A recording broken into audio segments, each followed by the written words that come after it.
Дом народного творчества имени Афанасия Федоровича Шестакова представляет 13 января в 19:00 2022 года проводится онлайн-розыгрыш-концерт «Энсели Беляга» на инстаграм-странице шестаков.клаб и на YouTube-канале «Энсели Рекордс».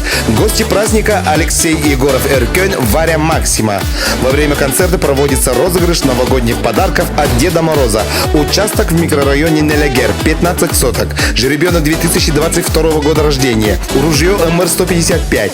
Холодильник, посудомоечная машина, телевизор, лодка ПВХ, ноутбук, Эва-коврик, бензопила «Штиль», электростанция, газовая плита, абонемент спортивного клуба «Катан», кулер, блендер, вафельница, паровая швабра, ларь, термопод, стиральная машина, шуруповерт, лобзик, ушем-болгарка, внешний жесткий диск, смартфон. Стоимость билета 1000 рублей.